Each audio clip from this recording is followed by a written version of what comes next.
Assalamualaikum warahmatullahi wabarakatuh. Bismillahirrahmanirrahim. Innal hamdalillah nahmaduhu wa nasta'inuhu wa nastaghfiruh wa na'udzu billahi min shururi anfusina wa sayyiati a'malina. Man yahdihillahu fala mudilla lahu wa man yudlil fala hadiya lahu. وأشهد أن لا إله إلا الله وحده لا شريك له وأشهد أن محمدا عبده ورسوله. يا أيها الذين آمنوا اتقوا الله حق تقاته ولا تموتن إلا وأنتم مسلمون. يا أيها الناس اتقوا ربكم الذي خلقكم من نفس واحدة وخلق منها زوجها وبث منهما رجالا كثيرا ونساء واتقوا الله الذي تساءلون به والأرحام إن الله كان عليكم رقيبا. يا أيها الذين آمنوا اتقوا الله وقولوا قولا سديدا يصلح لكم أعمالكم ويغفر لكم ذنوبكم ومن يطع الله ورسوله فقد فاز فوزا عظيما. أما بعد، فإن أصدق الحديث كتاب الله وأحسن الهدي هدي محمد صلى الله عليه وعلى آله وسلم وشر الأمور محدثاتها وكل محدثة بدعة وكل بدعة ضلالة وكل ضلالة في النار. Alhamdulillah, kita bersyukur pada Allah Subhanahu wa taala pada hari ini, hari Sabtu 18 Rabiul Akhir 1447 Hijriah, bertepatan dengan 11 Oktober 2025. Kembali kita dimudahkan oleh Allah Subhanahu wa taala untuk duduk bersama di Masjid Al-Ukhuwah dalam sebuah kajian rutin setiap Sabtu pekan kedua ba'da subuh, membaca kitab Syarhul Arba'ina Hadisan An-Nawawiyah yang ditulis oleh Imam Ibnu Daqiq al-Aid rahimahullah. Salawat dan salam semoga selalu Allah berikan kepada Nabi kita Muhammad sallallahu alaihi wa ala alihi wasallam, pada keluarga beliau, para sahabat, serta orang-orang yang mengikuti beliau sampai hari kiamat.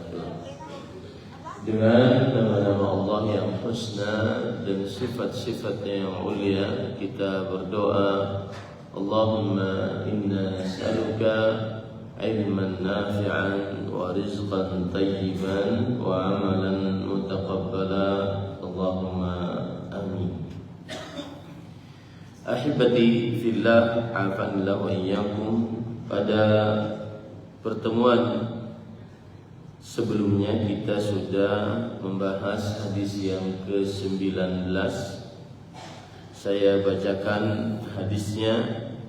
An Abil Abbas Abdullah ibn Abbas radhiyallahu ta'ala anhuma qala kuntu khalfan nabiy sallallahu alaihi wa ala alihi wasallam yawman فقال يا غلام إني أعلمك كلمات احفظ الله يحفظك احفظ الله تجده تجاهك إذا سألت فاسأل الله وإذا استعنت فاستعن بالله واعلم أن الأمة لو اجتمعت على أن ينفعوك بشيء لم ينفعوك إلا بشيء قد كتبه الله لك وإن اجتمعوا على أن يضروك بشيء لم يضروك إلا بشيء قد كتبه الله عليك رفعت الأقلام وجفت الصحف. رواه الترمذي.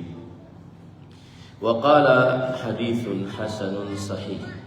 Wa fi riwayati ghairi Tirmidzi ihfazillaha tajidhu amamak ta'arraf ila Allah fi ar-rakha ya'rifka fi shiddah wa'lam anna ma akhta'aka lam yakun liyusibak wa ma asabaka lam yakun liyukhti'ak wa'lam anna an-nasra ma'a as-sabr wa anna al-faraja ma'a al-karb wa anna ma'a al-usri yusra.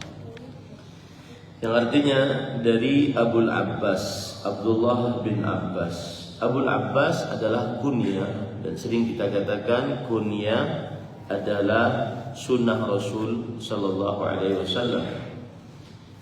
Seorang muslim disunahkan untuk mempunyai kunyah, yaitu apabila laki-laki diawali dengan ucapan Abu Fulan, sebutkan nama atau benda. Kemudian apabila perempuan disebutkan Ummu. Dan ini bukan tanda teroris, tetapi ini sunnah Rasul sallallahu alaihi wasallam. Kemudian Abdullah bin Abbas radhiyallahu anhuma, ia berkata, Abdullah bin Abbas bin Abdul Muttalib bin Hashim bin Abdi Manaf. Berarti beliau ini adalah anak paman Nabi Muhammad SAW, yaitu sepupu, karena Abdullah bin Abbas. Al-Abbas bin Abdul Muttalib adalah saudaranya bapak Nabi Muhammad SAW, yaitu Abdullah bin Abdul Muttalib bin Hashim bin Abdi Manaf. Kemudian para ikhwan yang dirahmati oleh Allah Subhanahu wa taala, Abdullah bin Abbas, beliau dilahirkan sebelum hijrah Nabi Muhammad sallallahu alaihi wasallam sekitar 3 tahun. Berarti beliau ini ketika Rasul sallallahu alaihi wasallam wafat, umurnya baru 13 tahun. Ada yang mengatakan 15 tahun. Kemudian Abdullah bin Abbas radhiyallahu anhu terkenal dengan panggilan Habrul Ummah. Gelarnya beliau adalah Habrul Ummah, yaitu ulamanya umat Islam. Kemudian juga dinyatakan beliau sebagai Al-Bahr, lautan, karena ghazaratu ilmi, dalamnya dan luasnya ilmunya. Umar bin Khattab, Utsman bin Affan radhiyallahu anhuma memasukkan Abdullah bin Abbas ikut duduk bersama orang-orang yang dari para sahabat Nabi yang pembesar mereka, seperti orang-orang yang ikut perang Badar, Abu Bakar As-Siddiq, Umar bin Khattab, Utsman bin Affan, dan yang lain-lainnya yang ikut perang Badar. Ini karena beliau adalah ahli ilmu. Dan Abdullah bin Abbas radhiyallahu anhu menjadi ahli fatwa di zaman Umar bin Khattab dan Utsman bin Affan sampai meninggalnya Abdullah bin Abbas. Abdullah bin Abbas radhiyallahu anhu didoakan oleh Rasul sallallahu alaihi wasallam dengan doa, Allahumma faqihhu fid din wa 'allimhu at-ta'wil. Dan doa ini bagus dibaca oleh para orang tua mendoakan anak-anaknya. Allahumma faqihhu fid din wa 'allimhu at-ta'wil. Ya Allah, pahamkan ia dalam agama dan ajarkan ia ilmu tafsir. Kemudian Abdullah bin Abbas radhiyallahu anhuma, beliau adalah seorang yang semangat belajar agama dari mulai semenjak dini.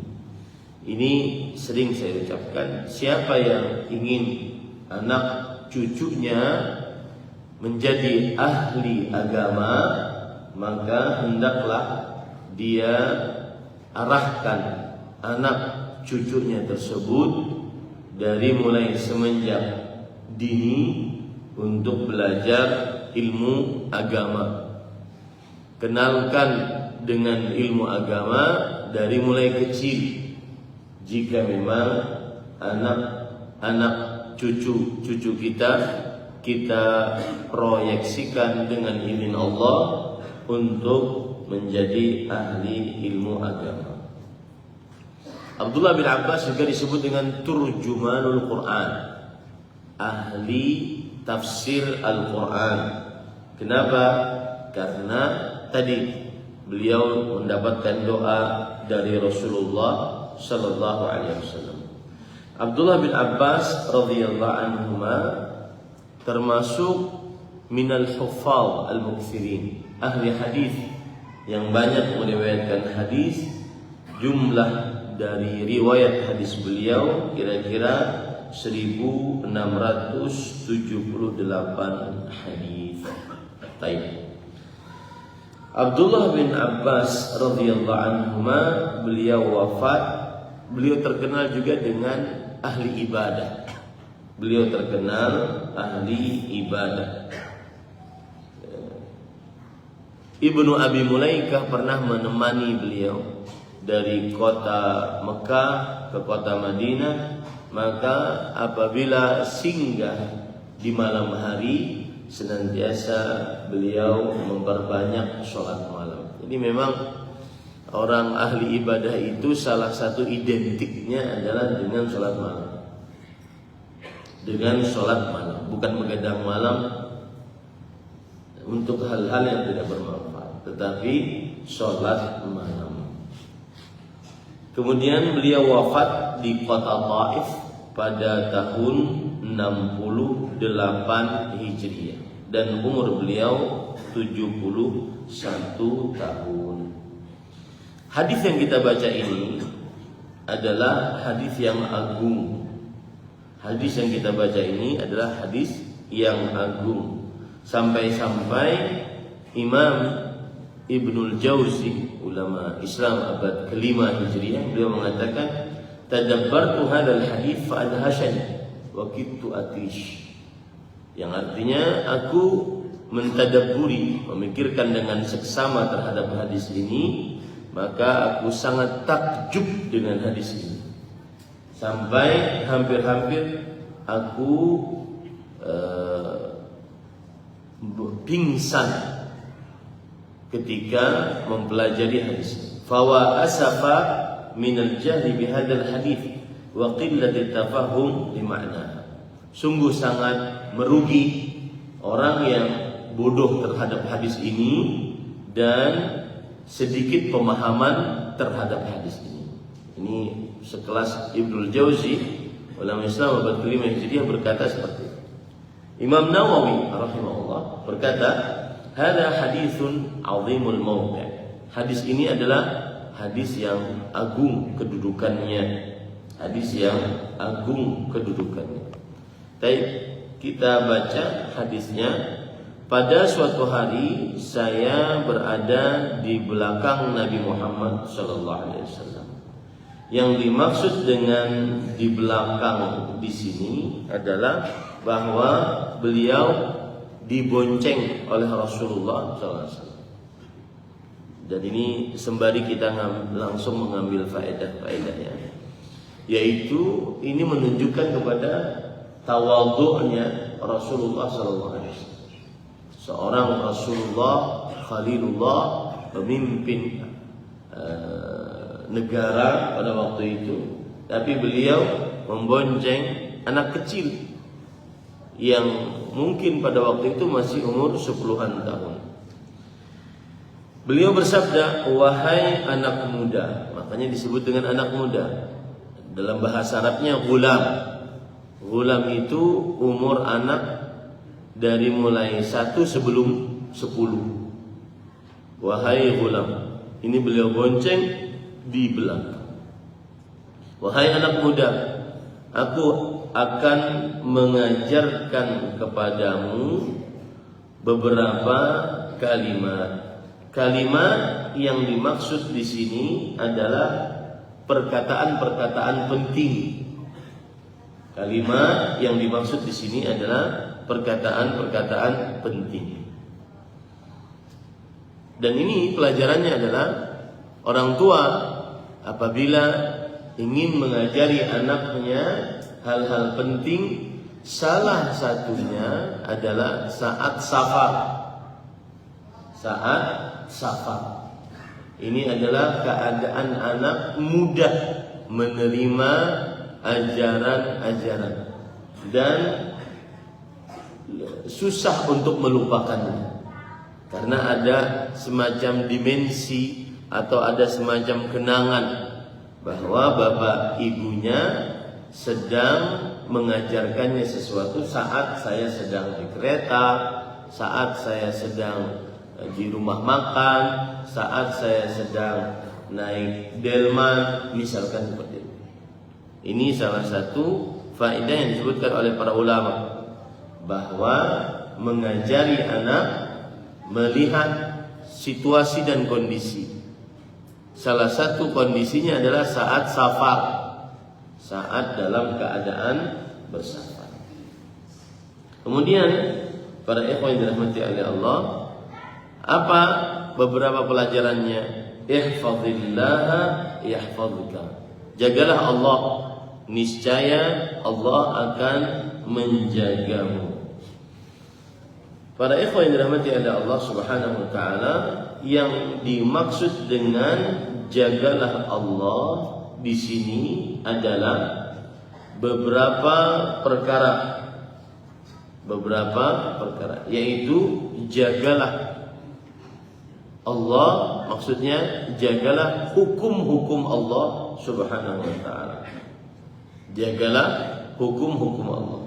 Dan menjaga hukum-hukum Allah ada dua macam.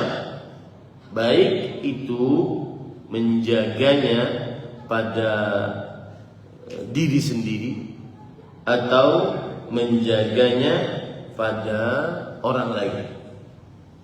Jagalah Allah maksudnya adalah jagalah hukum-hukum Allah Subhanahu wa taala, baik itu pada diri sendiri atau pada orang lain.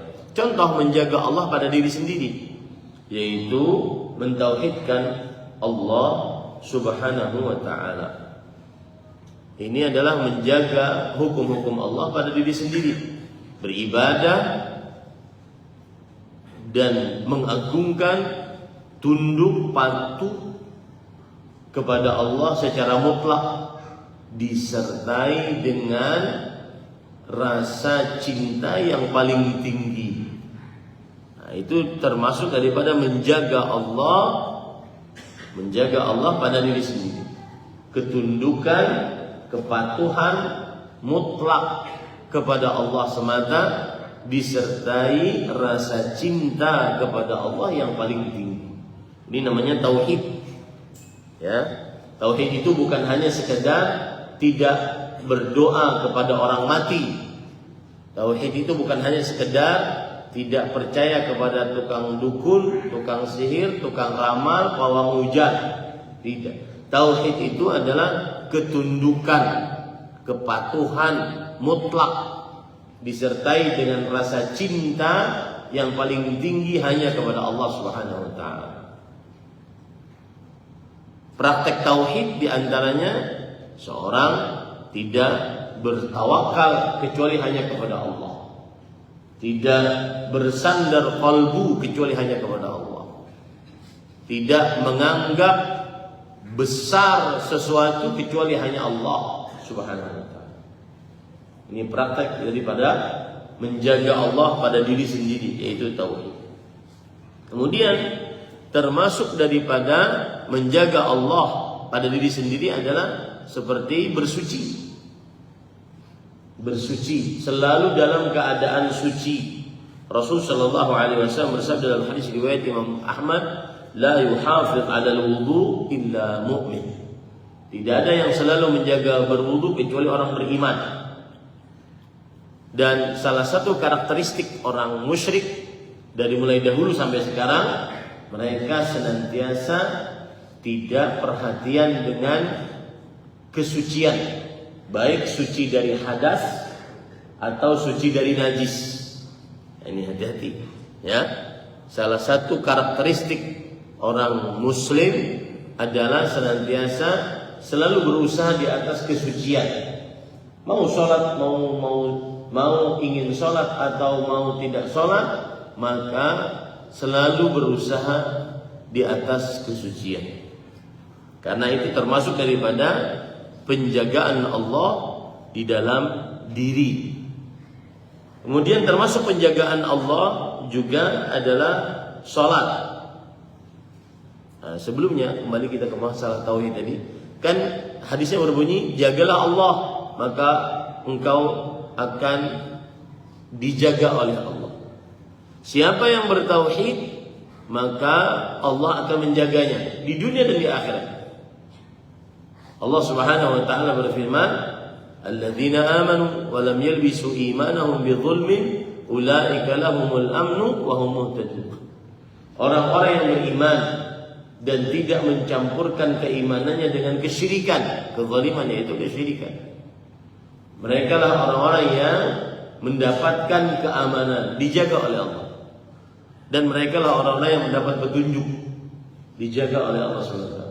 Yang menjaga hukum Allah di dalam dirinya yaitu tauhid akan dijaga oleh Allah. Contoh yang lain lagi, Rasul sallallahu alaihi wasallam beliau menyatakan bahwa orang yang bertauhid maka akan dijaga oleh Allah Subhanahu wa taala. Bahkan sampai di akhirat. Rasulullah SAW bersabda, "Man mata wa fi qalbihi mithqalu bagaimana saja. Barang siapa yang meninggal dan dia dalam keadaan mengucapkan la ilaha illallah, dakhala jannah." Siapa yang meninggal dalam keadaan mengucapkan la ilaha illallah pasti masuk surga. Dijaga oleh Allah dari api neraka. Baik itu tidak masuk neraka sama sekali karena tauhidnya, atau tidak kekal di dalam neraka. Masuk karena banyak maksiat, tapi dia ahli tauhid, tidak melakukan kesyirikan, pasti akan dikeluarkan dari api neraka dan tidak kekal di dalam nerakanya Allah SWT. Jadi keamanan akan diberikan oleh Allah bagi siapa yang bertauhid. Karena dia sudah menjaga hukum Allah yaitu tauhid, maka Allah akan menjaganya. Bersuci juga begitu, akan dijaga oleh Allah Subhanahu wa taala. Innallaha yuhibbut tawwabin wa yuhibbul mutatahhirin. Allah menyukai orang yang selalu bertaubat dan selalu bersuci. Dijaga oleh Allah orang yang bersuci. Kemudian yang sholat dijaga juga oleh Allah. Karena siapa yang menjaga hukum Allah, di antaranya sholat, maka Allah akan menjaganya. Innas salata tanha 'anil fahsya wal munkar. Sesungguhnya sholat mencegah dari perbuatan fahsya dan munkar.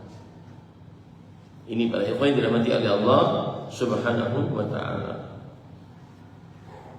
Nah, kemudian termasuk daripada menjaga hukum Allah pada diri sendiri adalah yaitu menjaga janji-janji atau sumpah-sumpah. Allah berfirman dalam Al-Qur'an, "Wahfadhu aymanakum." Jagalah sumpah-sumpah yang sudah kita sumpahkan dalam diri kita. Maka niscaya Allah Subhanahu wa taala akan menjaga diri kita dari hal-hal yang buruk, di antaranya merendahkan diri sendiri karena melanggar sumpah. Maka jangan bermudah-mudah untuk bersumpah. Dikhawatirkan nanti dia melanggar sumpahnya.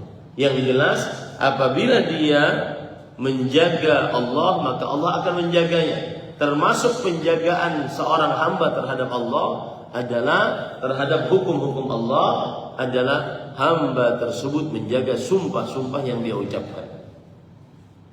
Ya, menjaga sumpah-sumpah yang dia ucapkan.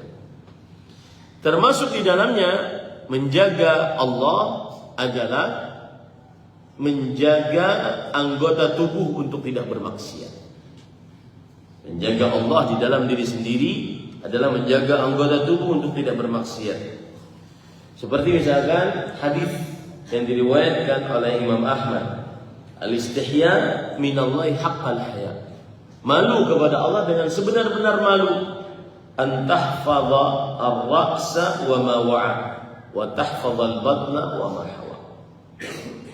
Ini kepala dijaga dan perut dijaga. Maksudnya apa?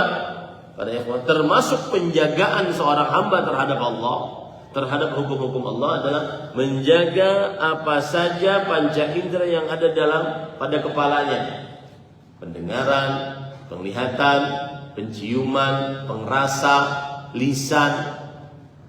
Ya, termasuk penjagaan terhadap hukum-hukum Allah adalah menjaga apa yang ada pada panca indera di kepala kita.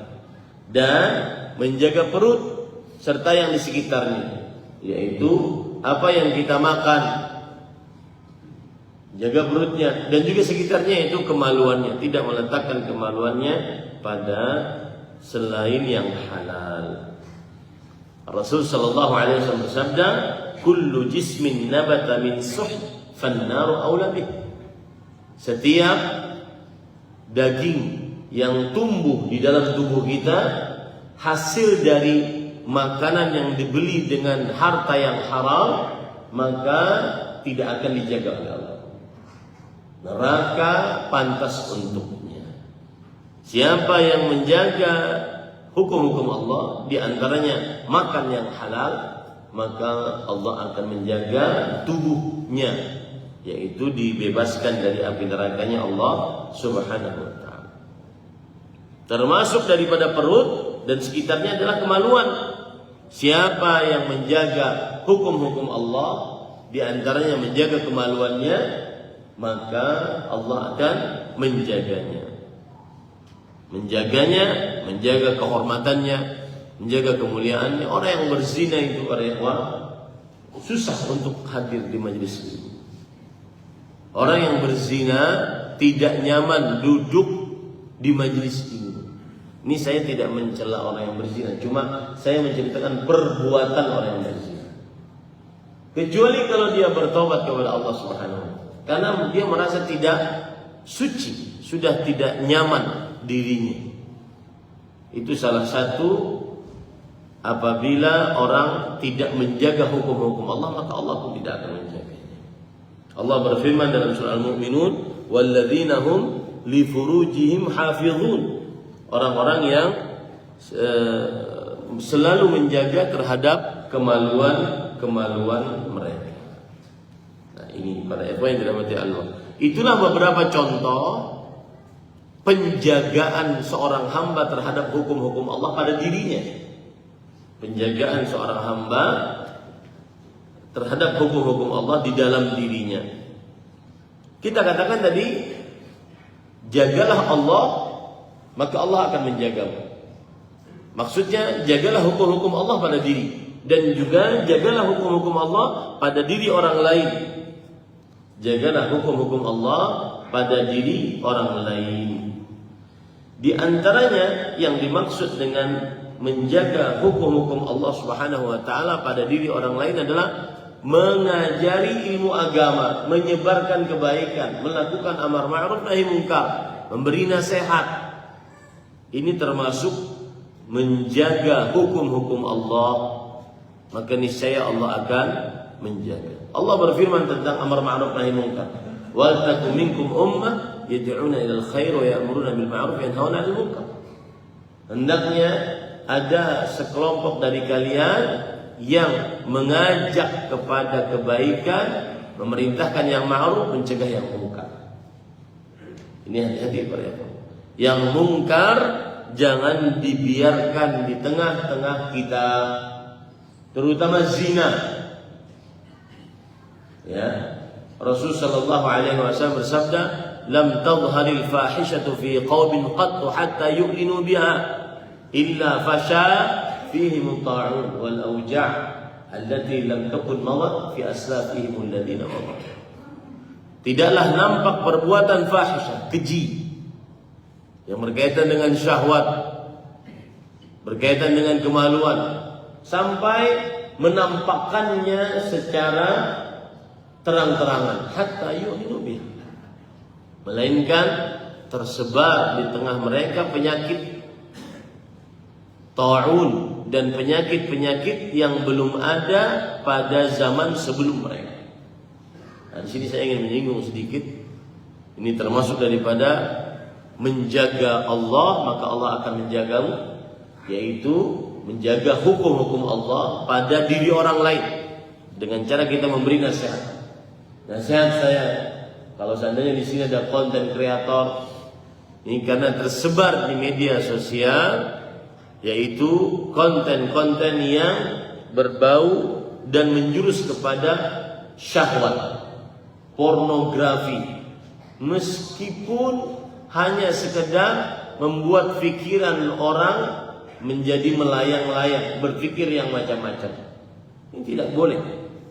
Semua konten yang membuat pikiran orang berpikiran negatif, kotor, berkaitan dengan syahwat, kemaluan, maka ini diharamkan. Rasulullah SAW pernah bersabda kepada para sahabatnya, la'alla ahadukum yukhbiru ma fa'ala bi ahli wa la'alla ihdakun tukhbirna ma fa'ala bi ahliha yang artinya mungkin kalian para laki, para suami menceritakan hubungan kalian di atas ranjang dengan orang lain, dan mungkin kalian para istri, para perempuan menceritakan hubungan kalian di atas ranjang dengan orang lain. Kemudian fa'arammal qaum, orang-orang pada saat itu diam mereka, tidak ada yang berani ngomong. Kemudian ada seorang sahabat Nabi pada waktu itu, perempuan, mengatakan, wallah innahum la yaf'alun wa innahunna la yaf'alna. Benar demi Allah wahai Rasulullah SAW, sesungguhnya mereka para laki mengerjakan demikian, menceritakan hubungan di atas ranjang, dan juga perempuan melakukan demikian. Kemudian Rasulullah SAW bersabda, fala taf'alu, jangan kalian lakukan itu, menceritakan hubungan di atas ranjang, walau dengan isyarat, fala taf'alu. Ya, bagaimana di zaman sekarang? Sebagian konten istrinya pura-pura buka meskipun tidak terlihat. Kemudian suaminya yang ingin sholat Jumat tidak jadi gara-gara melihat isinya telanjang. Ini tak boleh. Membuat pikiran berputar-putar memikirkan hal tersebut. Kalau seandainya yang melihat tersebut adalah orang yang bersuami atau beristri, mungkin dia akan bisa melampiaskan syahwatnya kepada pasangan. Kalau yang melihat itu belum menikah, di mana dia akan lampiaskan? Kalau dia masturbasi, apalagi sampai berzina, maka yang berdosa yang membuat. Dan lebih lagi konten itu yang menonton jutaan, kemudian dia mengambil AdSense dari itu, haram hasilnya. Rasulullah SAW bersabda, la taf'alu, jangan kalian lakukan hal tersebut. Fa innahu kamathali syaitan yang laqiya syaitanatan fi tariqin fa ghasya wan nasl. Itu seperti perumpamaannya seperti setan laki-laki bertemu dengan setan perempuan, dan kemudian mereka berdua bergaul, orang-orang pada menontonnya. Dan hati-hati yang tidak melakukan itu tapi kecanduan melihatnya, hati-hati, haram itu untuk dilihat. Tidak diperbolehkan para ikhwan yang dirahmati. Karena itu masuk ke dalam ayat Al-Quran dalam surah An-Nur, innal ladzina yuhibbuna an tashi'al fahishatu fil ladzina amanu lahum 'adzabun alim fid dunya wal akhirah. Sesungguhnya orang-orang yang menginginkan tersebarnya perbuatan fahisyah di tengah orang-orang yang beriman, ya, maka bagi mereka siksa yang pedih dan di dunia dan di akhirat. Surat An-Nur ayat 19. Ini banyak tersebar di tengah masyarakat. Ada lagi yang kadang-kadang sengaja meletakkan CCTV di kamarnya, sehingga perbuatannya dengan istrinya meskipun tidak terlihat dia sedang bergaul, tetapi aib. Tidur diperlihatkan pada orang lain. Istri seperti telanjang diperlihatkan kepada orang lain demi hanya sebuah konten, mengambil AdSense di situ, mengambil uang dari situ. Haram ya, tidak boleh. Dan ini harus ada yang mengingatkan. Jangan sampai dibiarkan. Karena yang amar ma'ruf mudah dan nahi mungkar susah untuk diterima. Huffatin nar bisyahawat. Neraka itu diliputi dengan hal-hal yang berkaitan dengan syahwat, kesukaan manusia. Makanya kalau dicegah marah biasanya. Dicegah marah. Nah, ini termasuk daripada jagalah Allah pada diri orang lain, yaitu memberikan nasihat, menegakkan amar ma'ruf, terutama nahi mungkar. Terutama di zaman sekarang nahi mungkar. Ya. Terutama di zaman sekarang nahi mungkar harus lebih ditegakkan lagi.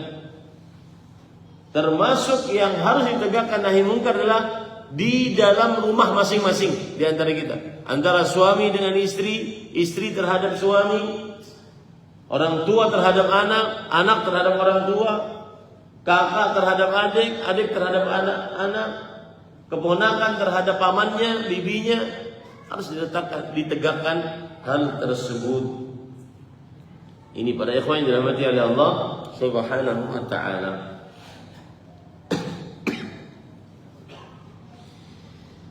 Kemudian para ikhwan yang dirahmati oleh Allah, tadi Rasul sallallahu alaihi wasallam bersabda, jagalah Allah. Maksudnya jagalah hukum-hukum Allah. Niscaya Dia, yaitu Allah, akan menjagamu. Ini namanya al-jaza min jinsil amal.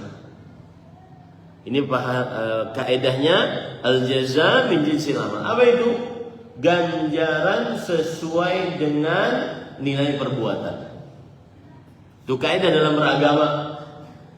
Seseorang akan mendapat ganjaran apabila dia sesuai dengan amal perbuatannya. Nah, ketika kita menjaga hukum-hukum Allah, maka Allah akan menjaga kita. Pertanyaan sekarang, bagaimana Allah Subhanahu wa taala menjaga hambanya? Bagaimana Allah Subhanahu wa taala menjaga hambanya? Yang pertama adalah Allah Subhanahu wa taala menyediakan untuk hamba tersebut malaikat-malaikat yang akan membimbingnya untuk jalan di atas kebenaran. Menyediakan untuk hamba tersebut malaikat-malaikat. Kalau hamba tersebut menjaga hukum-hukum Allah, menjaga batasan-batasan Allah, maka Allah akan menyediakan para malaikat untuk menjaganya. Di antaranya surat Ar-Ra'd ayat 11. Allah berfirman, "Lahu mu'aqqibatun min baini yadayhi wa min khalfihi yahfazunahu min amrillah." Manusia itu memiliki mu'aqqibat, para penjaga dari para malaikat di depan dan di belakang, menjaga hamba tersebut dengan perintah Allah Subhanahu wa taala. Menjaga hamba tersebut dengan perintah Allah Subhanahu wa taala. Maka para ikhwah yang ingin dijaga malaikat, mudah caranya. Tegakkanlah hukum Allah di dalam diri kita. Niscaya para malaikat akan menjaga kita. Makanya Rasul sallallahu alaihi wasallam salah satu doanya di setiap pagi, beliau berdoa, Allahumma inni as'aluka al-afiyah fid dunya wal akhirah. Allahumma inni as'aluka al-afwa wal afiyah fi dinina wa ahlina wa malina. Allahumma astur awratina wa amin rawatina واحفظنا من بين أيدينا ومن خلفنا وعن أيماننا وعن شمائلنا ومن فوقنا ونعوذ بعظمتك أن نغتال من تحتنا. Ya Allah, jagalah kami dari depan, dari belakang, dari kanan, dari kiri, dari atas, dan kami berlindung kepada Engkau untuk dibunuh dari bawah. Ini semua minta penjagaan dari Allah Subhanahu wa ta'ala. Nah, tapi Ustaz, ada pertanyaan, bukankah kita punya takdir? Kalau dijaga oleh malaikat berarti takdir kita tidak terjadi. Maka jawabannya adalah Rasul sallallahu alaihi wasallam, Abdullah bin Abbas berkata, yang menjaga humul malaikah adalah para malaikat. Yahfazunahu bi amrillah. Mereka menjaga hamba yang menegakkan hukum-hukum Allah tadi dengan perintah Allah. Fa idza ja'al qadar khallau anhu. Tapi kalau sudah ada takdirnya, maka mereka berlepas diri dari hamba tersebut. Oh, orang ini kena kecelakaan, maka para malaikat melepaskan karena sudah ada takdirnya. Oh, orang ini meninggal pada hari ini tanggal sekian, bulan sekian, tahun sekian, jam sekian. Maka para malaikat yang menjaganya tadi akan melepas diri dari si hamba tersebut karena sudah ada takdirnya. Ini para ikhwan termasuk daripada penjagaan Allah terhadap hamba, gara-gara hamba tersebut mengerjakan penjagaan terhadap hukum-hukum Allah Subhanahu wa ta'ala. Nah, termasuk penjagaan Allah terhadap hamba adalah yaitu hamba tersebut dijaga oleh Allah keimanannya. Dan ini lebih afdal daripada penjagaan badan, penjagaan harta, penjagaan keluarga. Hamba tersebut dijaga oleh Allah keimanannya, agamanya, tauhidnya, ya. Ketaatannya dijaga oleh Allah. Contoh misalkan Nabi Yusuf alaihissalam, ketika beliau menjaga dirinya dari mengerjakan zina, Allah jaga dirinya dari kecelakaan di dunia dan di akhirat. Allah berfirman dalam surat Yusuf ayat 24, "Kadzalika linasrifa 'anhu su'a wal fahsya, innahu min ibadina al-mukhlasin." Demikianlah kami jauhkan dari Nabi Yusuf keburukan dan perbuatan keji. Sesungguhnya Nabi Yusuf adalah hamba-hamba yang ikhlas. Nah, ini pelajarannya apa? Sebesar penjagaanmu terhadap hukum Allah, sebesar itu pula penjagaan Allah terhadapmu dari maksiat, dari perkara-perkara yang dimurkai oleh Allah Subhanahu wa ta'ala. Saya ulangi, sebesar ketaatanmu kepada Allah, penjagaanmu terhadap Allah, maka sebesar itu pula penjagaan Allah terhadapmu. Kita taat kepada Allah, salat pada waktunya, puasa pada bulan Ramadan, berbakti pada orang tua, memuliakan tamu, menghormati tetangga, berbuat baik kepada orang lain, tidak menyakiti orang lain, dan seterusnya. Dia membaca Al-Quran, berdoa kepada Allah, maka sebesar ibadah-ibadah yang dia kerjakan, sebesar itu pula penjagaan Allah terhadap dirinya. Bahkan nih, bukan hanya dirinya yang dijaga oleh Allah, tetapi juga keturunannya. Itu yang dimaksud dengan jagalah Allah, maka Allah akan menjagamu. Orang tua yang saleh, maka dia akan menjamin untuk ketercukupan anak cucunya. Saya ulangi, orang tua yang saleh, maka itu adalah garansi atau insuren, jaminan atas ketercukupan anak cucu. Allah Subhanahu wa ta'ala berfirman, "Wa kana abuhuma salihan." Dan dua anak yatim tersebut yang dijaga oleh Allah harta warisnya, nanti kalau anak yatim ini sudah dewasa, Allah akan keluarkan harta warisnya dari balik rumahnya, dari bawah rumahnya, untuk keperluan dia saat dia sudah dewasa, itu disebabkan karena abuhuma salih. Kedua orang tuanya adalah kedua orang tua yang saleh. Abdullah bin Abbas radhiyallahu anhu mengatakan, yahfadhu fi dzurriyyatihi. Orang tua yang saleh akan menjaga anak cucu.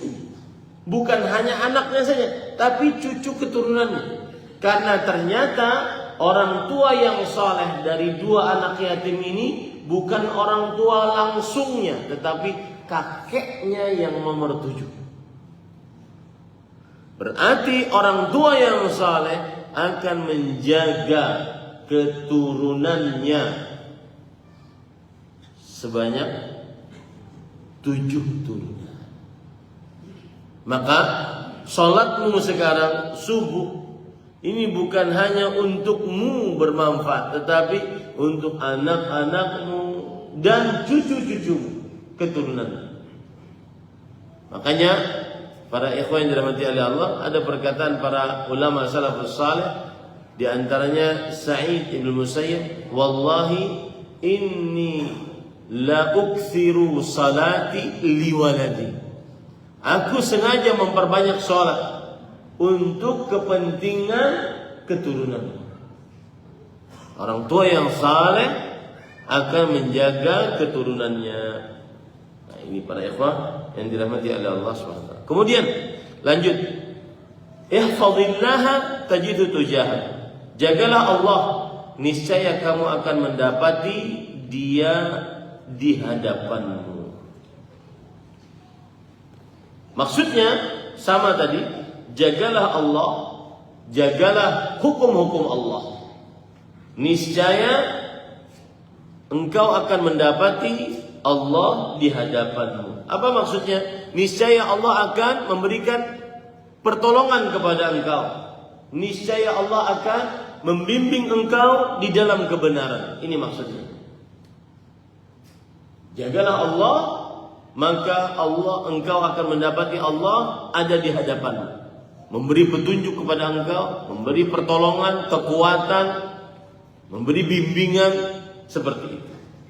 Contoh misalkan Nabi Musa alaihissalam dan Nabi Harun diperintahkan untuk mendakwahi Fir'aun.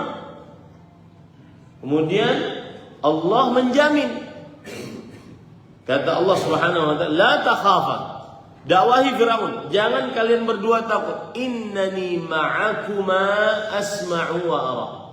Aku bersama kalian berdua. Aku mendengar apa yang kalian ucapkan, aku melihat apa yang kalian lakukan.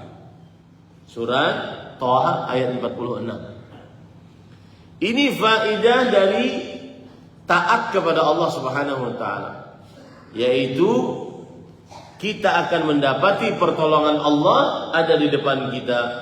Kita akan mendapati pertolongan Allah Subhanahu wa taala di depan kita. Contoh yang lain lagi, kisah Nabi Muhammad sallallahu alaihi wasallam saat berhijrah. Keluar dari rumahnya, kemudian bermalam di Goa Thur, di Jabal Thawr. Kemudian selama 3 hari 3 malam tersebut didatangi oleh kaum musyrikin. Kalau kaum musyrik melihat ke bawah, niscaya akan melihat Rasulullah SAW dan Abu Bakar As-Siddiq di bawah. Tetapi kenapa? Allah menjaganya. La tahzan, innallaha ma'ana. Jangan engkau takut wahai Abu Bakar As-Siddiq, sesungguhnya Allah bersama kita. Ini menunjukkan bahwa siapa yang menegakkan hukum Allah, menjaga hukum Allah, maka dia akan mendapati Allah ada di hadapannya. Maksudnya Allah akan memberi pertolongan kepadanya, petunjuk kepadanya. Allah akan membimbingnya. Jangan ke situ, karena di situ ada maksiat. Jangan berteman dengan si fulan, karena si fulan buruk, dan seterusnya. Dibimbing oleh Allah Subhanahu wa taala. Berarti para ikhwah, seseorang akan mendapat petunjuk dari Allah apabila dia taat kepada Allah. Dan inilah perkataan para ulama, man aslaha bainahu wa bainallah aslahallahu bainahu wa baina khalqi. Siapa yang memperbaiki hubungan dia dengan Allah, maka Allah akan memperbaiki hubungan dia dengan makhluk-makhluk Allah Subhanahu. Artinya Allah akan berikan kepada dia teman-teman yang merupakan teman-teman pendukung untuk taat kepada Allah Subhanahu wa taala. Ya, untuk taat kepada Allah Subhanahu wa taala.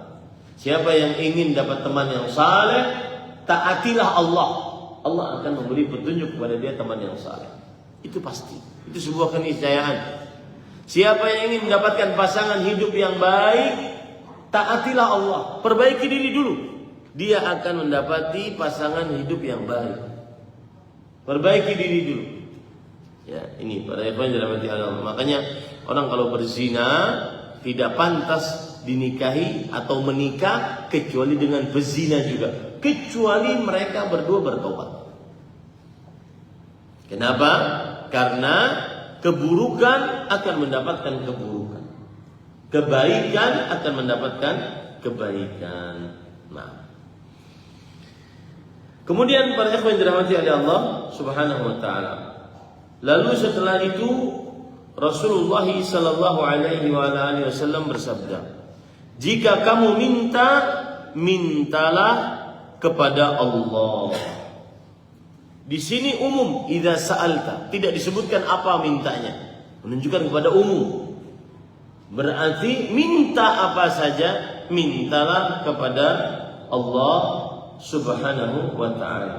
Mintalah kepada Allah Subhanahu wa taala. Para ikhwan yang dirahmati oleh Allah Subhanahu wa taala, inilah tauhid. Ini menunjukkan bahwasanya isti'anah adalah ibadah. Isti'anah minta tolong adalah ibadah. Dan ibadah tidak boleh diberikan kecuali hanya kepada Allah Subhanahu wa taala. Minta tolong, minta sesuatu tidak boleh kecuali hanya diberikan kepada Allah Subhanahu wa taala. Ya, sekali lagi saya katakan, idza sa'alta fas'alillah. Ini umum, minta apa saja. Bahkan disebutkan dalam hadis riwayat Imam Tirmidzi, liyas'al ahadukum rabbahu hajatan kullaha hatta yas'alahu syi'tha na'lihi idza qata. Hendaknya salah seorang dari kita minta hajat kepada Allah. Apa saja, seluruh hajatnya, sampai tali sendal, mintalah kepada Allah SWT. Sampai tali sendal, mintalah kepada Allah SWT. Makanya kalau ada di media sosial, ada orang di hadapan Ka'bah, fulus, itu salah nggak? Nggak salah itu. Nggak salah itu. Cuma kelirunya kalau dia cuma minta itu saja. Nah, ini saya ada cerita menarik. Saya dengar cerita ini dari Fadilah Syekh Profesor Dr. Abdul Razak dan Munajjid. Bahwasanya beliau diceritakan oleh pelaku langsung. Ini anggap ini Ka'bah, kemudian ini Hajar Aswad, di sini pintu Ka'bah. Antara pintu Ka'bah dengan Hajar Aswad ada namanya dinding multazam. Kita disunahkan untuk berdiri di situ, mendekapkan dada, perut, pipi ke situ dan berdoa. Dan itu tempat mustajab, sebagaimana yang difatwakan oleh Abdullah bin Abbas radhiyallahu anhu. Jadi bukan di bawah pintunya, tapi antara pintu dengan Hajar Aswad. Ada seorang askar polisi yang biasa berjaga di pojokan Hajar Aswad. Suatu ketika beliau berjaga di situ. Kemudian beliau mendengar suara tangisan yang begitu luar biasa dari seorang bapak, dari seorang laki-laki maksud saya. Doanya begini, ya Allah, semua manusia Engkau kasih anak. Saya yang belum Engkau kasih anak, berikan saya anak. Menangis terseduh-seduh meminta seperti itu. Dia ulang permintaannya seperti itu. Kemudian polisi ini merasa si bapak ini terlalu kencang berdoanya, kemudian terlalu khusyuk berdoanya, dia menoleh ke tempat si yang berdoa tersebut. Dia tahu wajahnya. Waktu berlalu, 10-an tahun berlalu. Kemudian polisi ini tetap bekerja di situ. Datanglah kemudian suara yang sama setelah 10-an tahun. Suara yang sama tetapi doanya beda. Dia mengatakan, "Ya Allah, hancurkan anak tersebut. Hancurkan anak tersebut." Awalnya minta anak, yang doa kedua hancurkan anak tersebut. Polisi ini sudah tidak sabar dengan bapak ini. Kemudian dia turun, dia panggil bapak tersebut. "Apakah engkau yang puluhan tahun yang lalu berdoa minta anak?" Kemudian sang bapak mengatakan, "Oh iya, saya yang berdoa minta anak." Dan apa? Kemudian polisi ini mengatakan, ya perhatikannya, ahli tauhid. "Sungguh demi Allah, engkau sudah menzalimi anakmu 2 kali dengan doamu yang tadi minta dihancurkan. Engkau menzalimi anakmu 2 kali. Kali yang pertama adalah engkau minta kepada Allah anak, tapi tidak engkau sebutkan kesolehan. Hanya sekedar minta anak. Makanya Rasulullah Allah berfirman dalam Al-Quran, "Rabbi habli minas salihin." Wahai Rabbku, berikan aku anak yang saleh. Rabbi habli min ladunka dzurriyyatan thayyibah. Wahai Rabbku, berikan aku dari sisimu keturunan yang baik. Rabbana hab lana min azwajina wa dzurriyyatina qurrata a'yun. Wahai Rabb kami, berikanlah dari istri-istri kami dan anak-anak keturunan kami qurrata a'yun, yang menyejukkan pandangan mata. Engkau melakukan kezaliman terhadap anakmu 2 kali. Pertama, engkau minta anak tanpa menyebutkan kesalahan. Yang kedua, engkau berdoa keburukan untuk anakmu. Kemudian si bapak cerita, dia anak yang durhaka, dia tidak sholat, tidak taat kepada Allah, tidak taat kepada orang tua. Walaupun demikian, pulang lagi kembali ke multazam, minta kebaikan untuk anak tersebut. Ulanglah dia minta kebaikan untuk anak tersebut. Taib, 1 tahun berlalu, polisi tetap jaga di situ. Kemudian dia dengar panggilan dari seseorang yang suaranya dia kenal. "Wahai fulan, Pak polisi, saya ingin berbicara." Ternyata si bapak tersebut bersama anak laki-lakinya.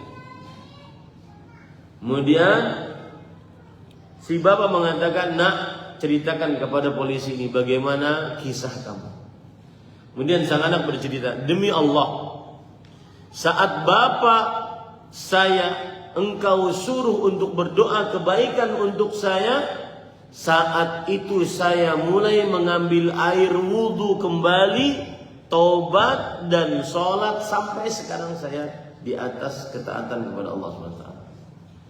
Jangan pernah remehkan doa. Jangan pernah remehkan doa kepada Allah SWT.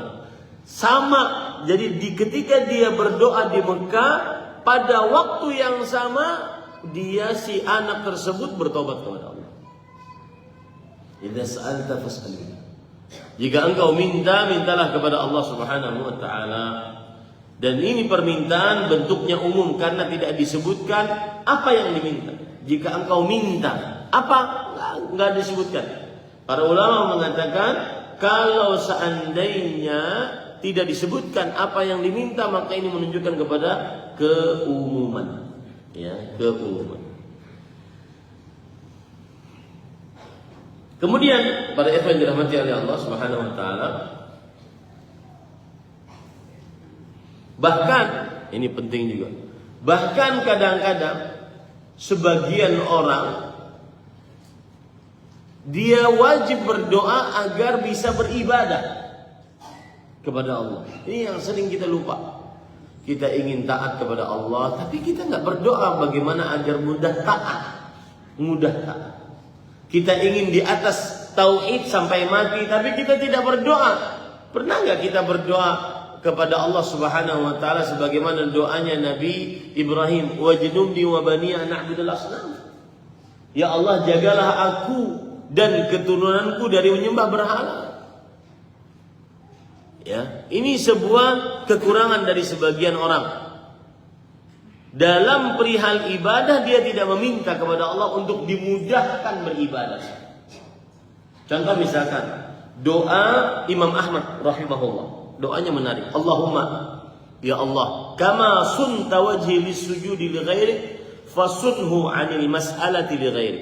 Ya Allah, sebagaimana engkau jaga wajahku untuk tidak sujud kepada selain engkau, maka jagalah aku untuk tidak minta-minta kecuali hanya kepada engkau.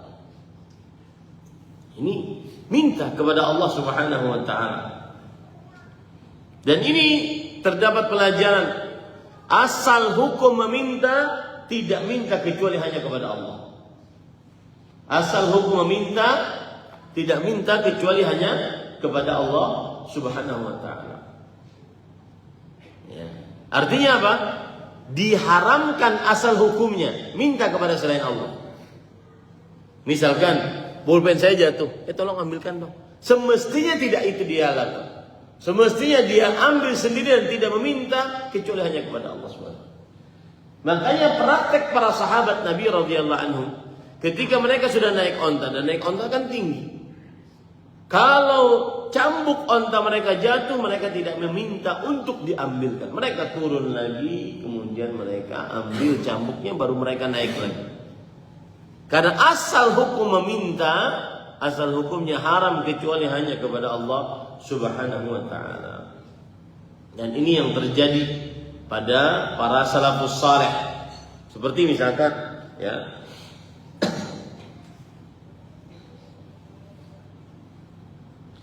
Tawus bin Kaisan, seorang tabi'i, berkata kepada Atha bin Abi Rabah, seorang tabi'i, "Iyyaka an tatluba hawaijak mimman yughliqu babahu dunak, wa 'alaika biman babuhu maftuhun ila yaumil qiyamah. Amaraka an tas'alahu wa wa'ada'aka an yujibak." Subhanallah, indah sekali. Ini perkara qalbu para ikhwan.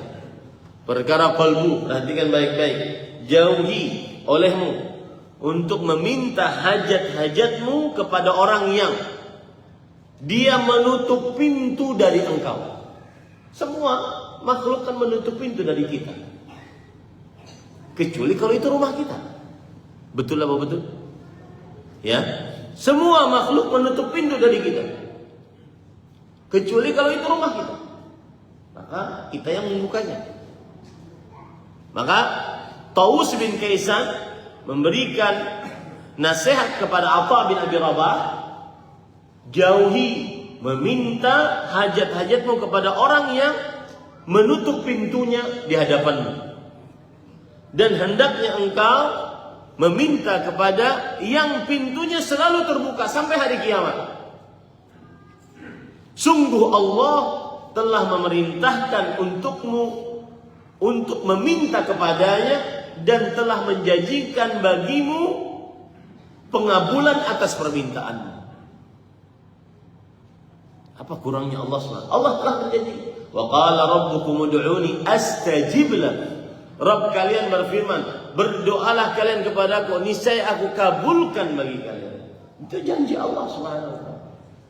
Rasulullah Allah Subhanahu wa taala juga berfirman, "Wa idza sa'alaka 'ibadi 'anni fa inni qarib ujibu da'watad da'i idza da'an." Jika hamba-hambaku bertanya kepadaku tentang aku, maka sesungguhnya aku dekat. Aku mengabulkan orang yang berdoa kepadaku jika ia berdoa kepadaku. Surat Al-Baqarah ayat 287 atau 186. Yang ayat yang pertama tadi surat Ghafir ayat 60. Ya, ini para yang dirahmati oleh Allah Subhanahu wa taala. Nah, lihat lagi perkataan. Ini mudah-mudahan kita dijauhkan dari hal-hal yang seperti ini dan meminta hanya kepada Allah. Al-Fudail bin Iyad, seorang tabi'i, bahkan disebut-sebut sebagai Abidul Haramain, ahli ibadah dua tanah suci. Beliau mengatakan, "Ahabbun nasi ilan nas man istaghna 'anil nas." Manusia yang paling disukai oleh orang lain, yang paling tidak suka minta-minta. Betul apa betul?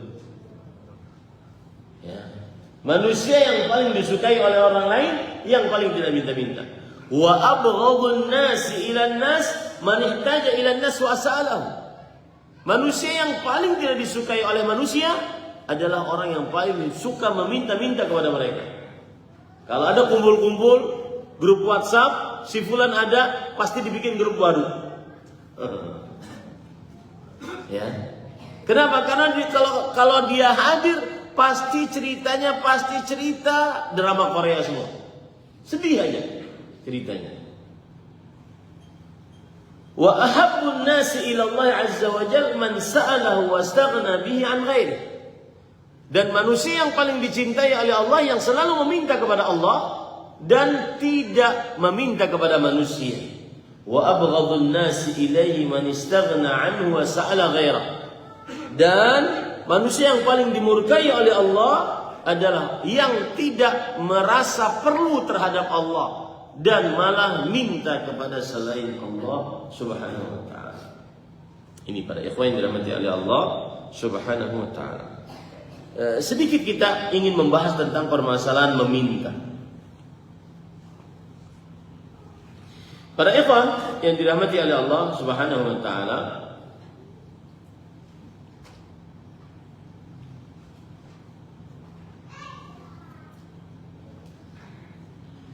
permintaan ada dua macam. Yang pertama, permintaan yang tidak bisa diminta kecuali dari Allah. Maka ini haram untuk meminta kecuali hanya kepada Allah. Seperti minta petunjuk, minta kesembuhan, minta afiat. Maka ini tidak bisa diminta kecuali hanya kepada Allah Subhanahu wa taala. Maka haram memintanya kepada selain Allah Subhanahu wa taala. Kemudian yang kedua adalah minta sesuatu yang dimudahkan atau yang bisa manusia memberinya. Minta sesuatu yang manusia bisa memberinya. Seperti minta harta, minta makanan, minta sesuatu yang manusia bisa memberinya. Maka yang seperti ini, jika seorang hamba meminta kepada makhluk yang makhluk itu bisa memberinya, diperbolehkan. Tetapi jika tidak memintanya lebih utama. Misalkan minta air, minta makanan, minta beras, minta garam. Manusia bisa memberinya karena dia memilikinya. Maka itu tidak mengapa, tidak merusak tauhid. Tetapi lebih utama dia tidak suka minta-minta. Apalagi minta-mintanya takatsuran, untuk memperbanyak diri. Dia punya harta, tapi dia tidak mau menggunakan hartanya. Dia lebih suka minta-minta. Maka ini yang disebut oleh Rasul sallallahu alaihi wasallam, nanti di hari kiamat dia akan datang wa laisa fi wajhihi muz'atu lahmin. Di hari kiamat dia akan datang dan di wajahnya tidak ada satu potong daging pun. Ini bagi yang suka minta-minta. Ya. Jadi minta-minta ada dua. Yang pertama tadi apa? Minta-minta sesuatu yang tidak bisa diberikan kecuali oleh siapa? Allah. Maka ini haram untuk minta-minta kecuali hanya kepada Allah. Seperti apa tadi?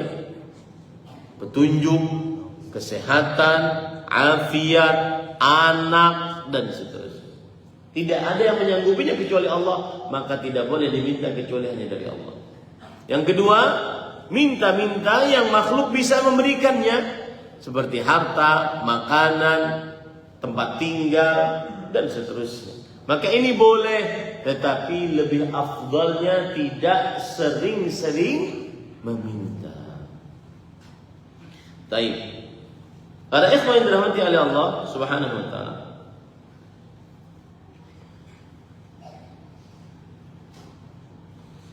Lanjut. Kemudian Rasul sallallahu alaihi wasallam bersabda, jika engkau minta tolong, minta tolonglah kepada Allah Subhanahu wa taala. Ini hampir sama permasalahannya. Kemudian, wa'lam anna al-umma law ijtama'at ala an yanfa'uka bi syai' lam yanfa'uka illa bi syai'in qad katabahu Allah lak. Wa in ijtama'u ala an yadurruka bi syai' lam yadurruka bi syai'in illa bi syai'in qad katabahu Allah 'alaik. Rufi'atil aqlam wa jaffatis suhuf.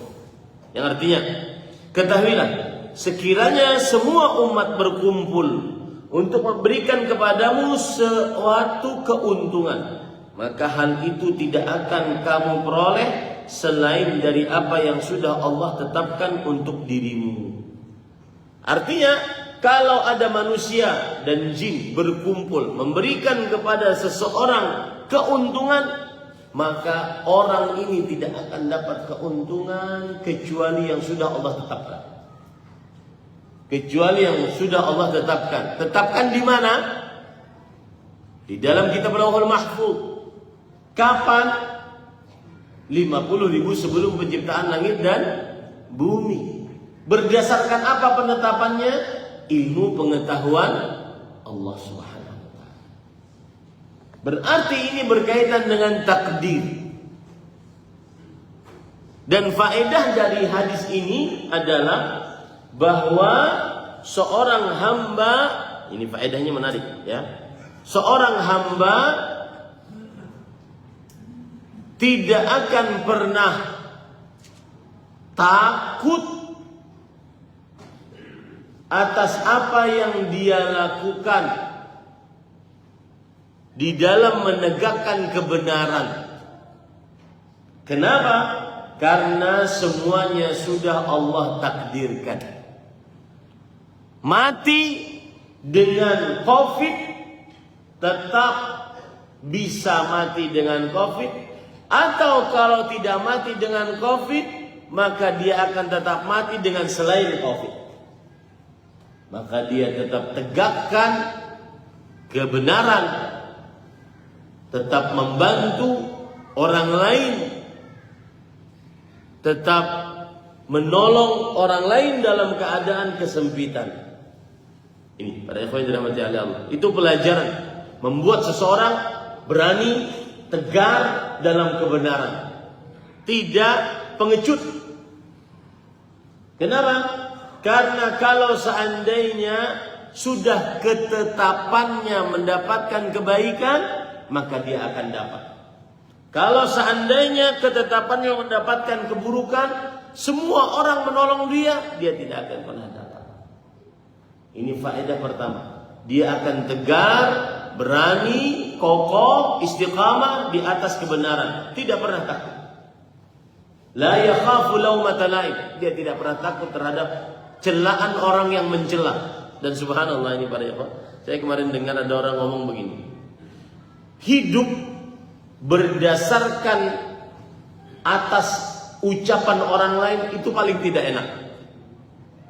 Hidup berdasarkan atas ucapan orang lain paling tidak enak. Seperti tidak enaknya memakai sepatu kesempitan tapi menurut orang lain baik. Paham nggak? Ya, menurut orang lain baik, tapi kita nggak nyaman makanya kesempitan nih. Nah, ini para yang dirahmati oleh Allah Subhanahu wa taala. Pelajaran yang kedua dari apa yang disebutkan tadi dalam hadis adalah membuat kita senantiasa bertawakal kepada Allah. Karena Allah yang menetapkan apa yang baik untuk kita, menetapkan takdir untuk kita. Walaupun manusia melarangnya, tapi kalau seandainya sudah ketetapan kita, pasti kita akan dapat. Walaupun manusia memberinya, tapi kalau seandainya sudah ketetapan kita, kita tidak dapat, tidak akan pernah kita dapat. Ini berarti membuat kita bersandar qalbu hanya kepada Allah, tidak kepada manusia. Dan ini tauhid paling tinggi sekarang ini. Ya, saya sering mengatakan ini. Tauhid bukan hanya sekedar tidak berdoa kepada orang mati. Tauhid salah satu prakteknya yang paling utama tidak bergantung qalbu kepada makhluk sampai merendahkan diri di depan makhluk.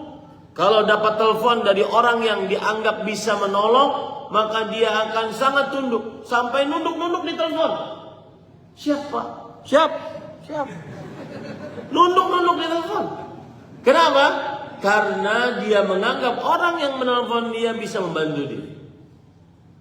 Orang yang belajar ini, maka dia hanya akan bersandar qalbu, bertawakal untuk mendapatkan kebaikan dunia atau dijauhkan dari keburukan akhir, keburukan dunia hanya kepada Allah Subhanahu wa taala. Dia akan bersandar penuh hanya kepada Allah. Ya, ini para ikhwan yang dirahmati oleh Allah Subhanahu wa taala.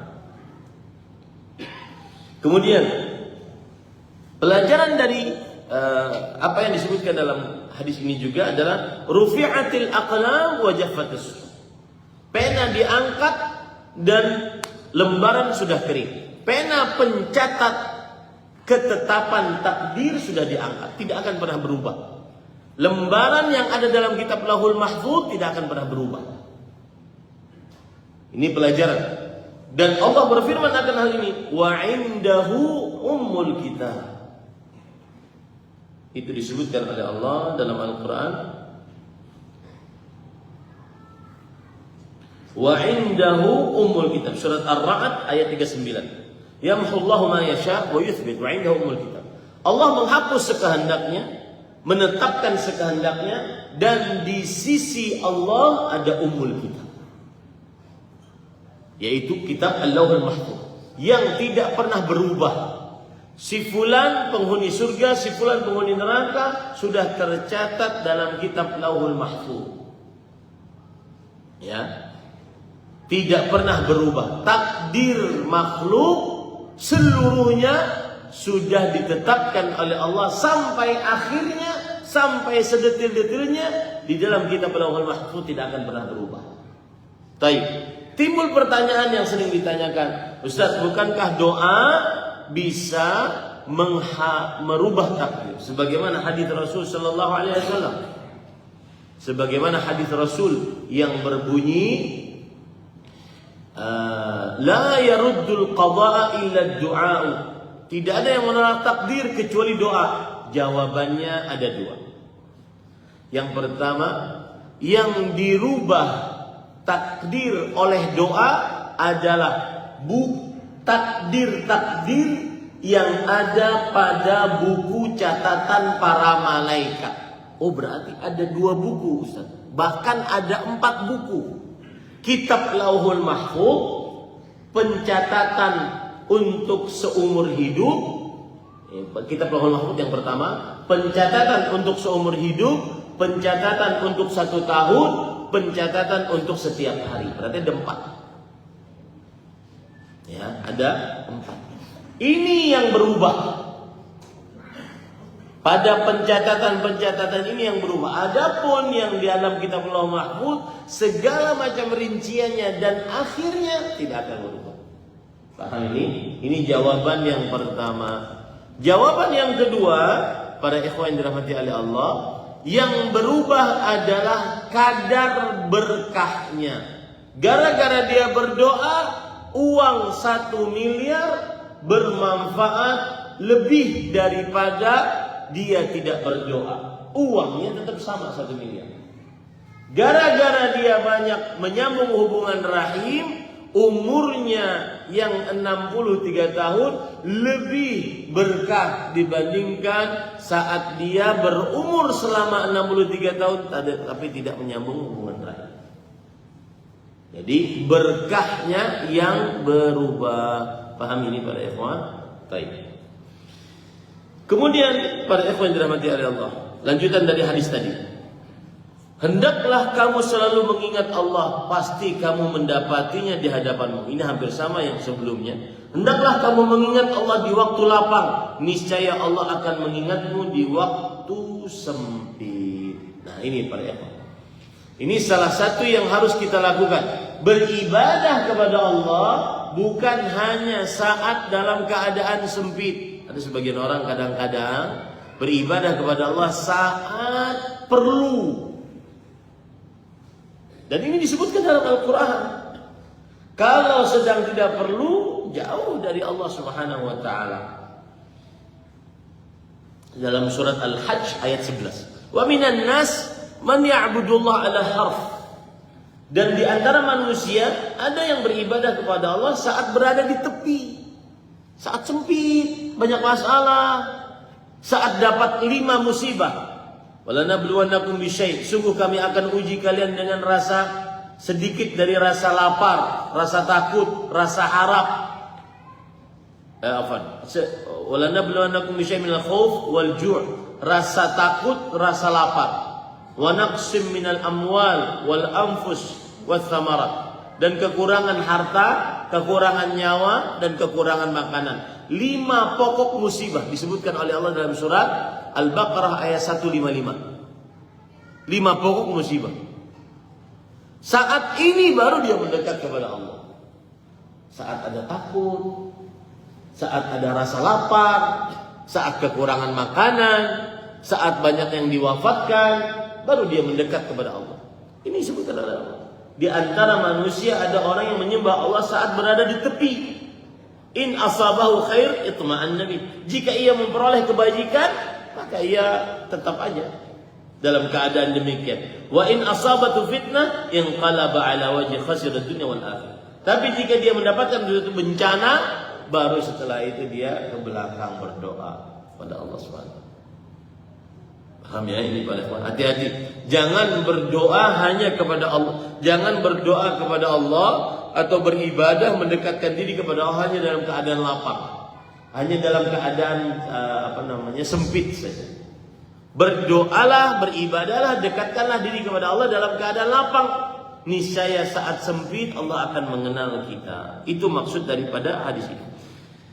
Ketahuilah bahwa apa yang semestinya tidak menimpamu tidak akan menimpamu, dan apa yang semestinya menimpamu tidak akan terhindar darimu. Karena sudah apa? Ada ketetapan dari Allah. Ini air di depan mulut saya. Kalau memang bukan ketetapannya untuk saya, kira-kira 1 tetes bisa masuk gak ke mulut saya? Tidak. Walaupun bapak ibu menolong saya, kira-kira bisa masuk? Tidak. Begitu iman, begitu tawakal. Sebaliknya, ini air di depan mulut singa. Kalau itu adalah ditetapkan untuk saya, kira-kira saya bisa meminumnya enggak? Bisa. Begitu tawakal. Ya, begitu seseorang beriman kepada takdir ketetapan Allah Subhanahu wa taala. Itu yang dimaksud dari apa yang disebutkan tadi. Annama asabaka lam yakul yukhta wa ma akhtaka lam yakul yusibak. Apa yang menimpamu karena memang sudah takdirmu tidak akan pernah meleset darimu.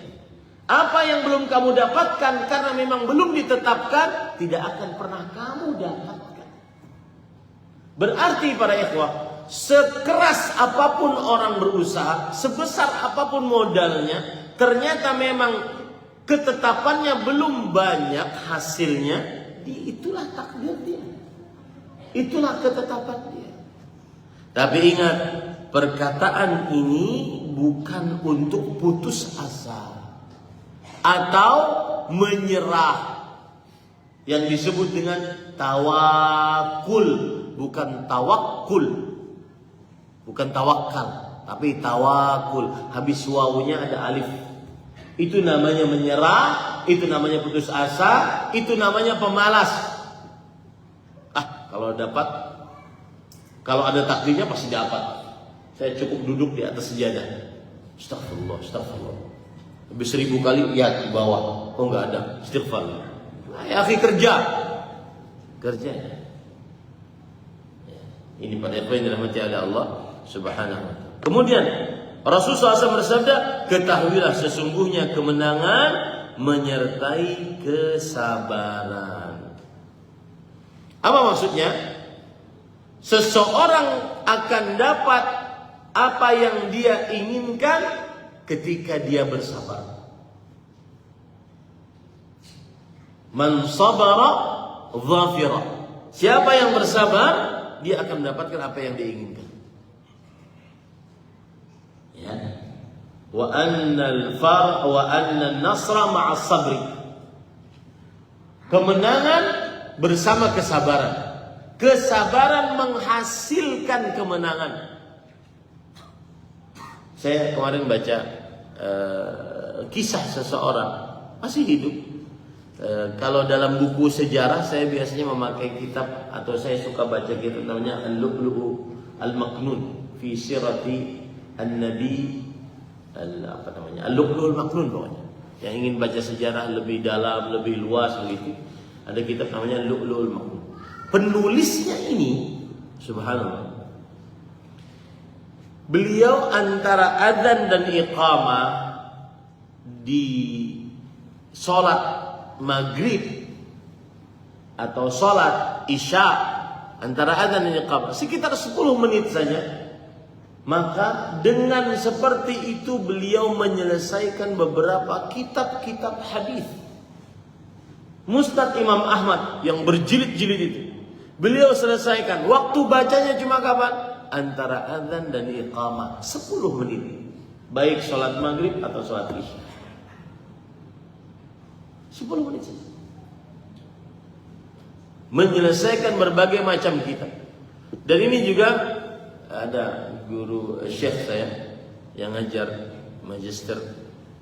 Beliau mengatakan, kami punya guru si fulan dan beliau mempunyai kitab. Coba cek kitabnya dan coba cek gurunya. Saya cek di internet.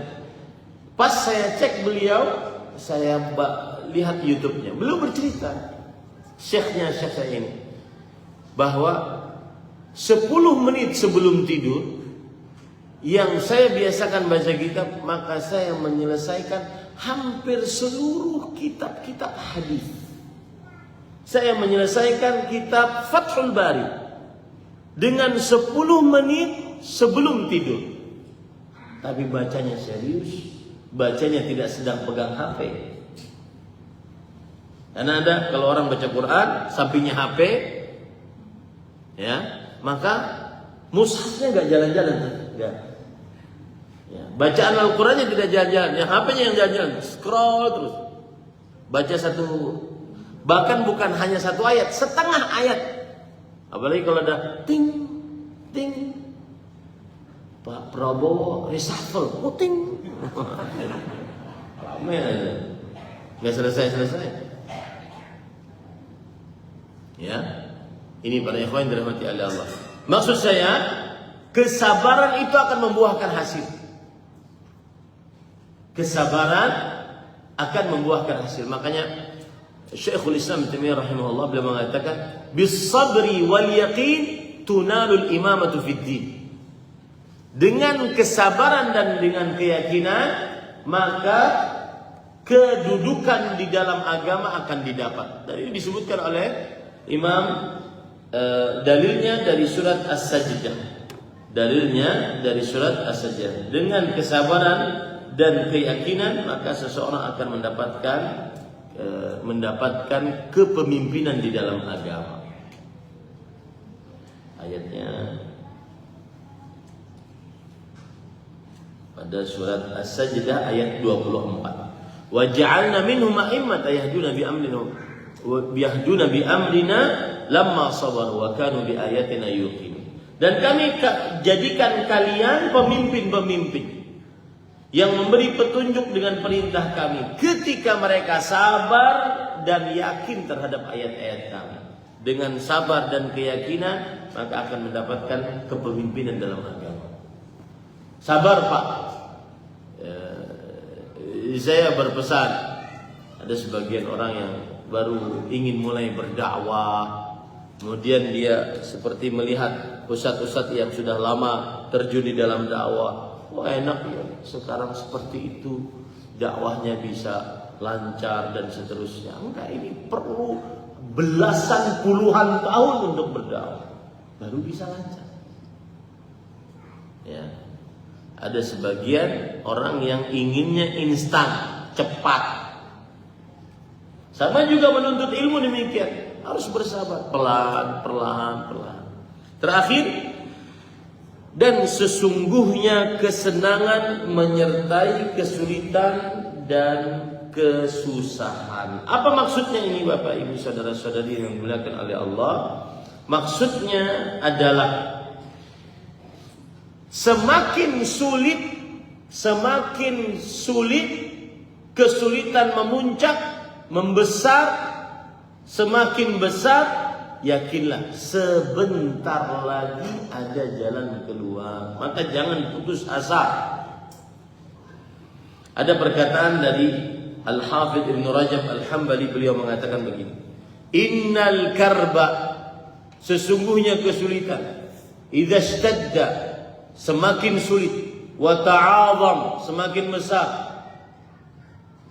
fahasala lil 'abdi al-iyas an kashfihi min jihati makhlus, maka akan terjadi di dalam kalbu seorang hamba putus asa untuk minta bantuan kepada makhluk. Kalau sudah semakin sulit, semakin besar, semakin memuncak, maka ada rasa putus asa minta bantuan kepada makhluk. Kalau sudah itu ada, dan itu yang sering hilang dari kita, putus asa minta bantuan kepada makhluk. Fata'allaqa qalbuhu billahi wahda. Kalau sudah putus asa minta bantuan kepada makhluk, bergantunglah kalbunya kepada Allah semata. Kalau sudah bergantung kepada Allah semata, faman tawakkala 'alaihi kafah. Yang bertawakal kepada Allah, Allah akan cukupkan untuknya. Maka ada hadis qudsi mengatakan,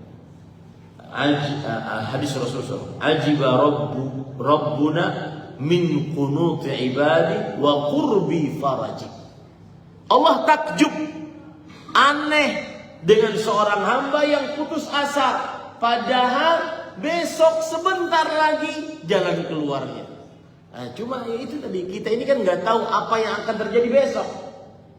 Saya beri contoh ini, hadis tadi. Allah itu aneh, seorang hamba putus asa, sedangkan jalan keluarnya sebentar lagi. Contoh,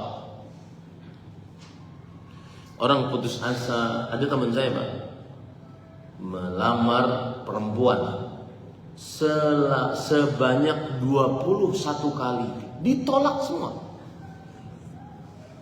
Ya, ini kalau seandainya beliau putus asa, ya sudahlah, saya nggak mau nikah. Ternyata beliau nggak putus asa. Ternyata yang ke-22 baru diterima. Artinya apa?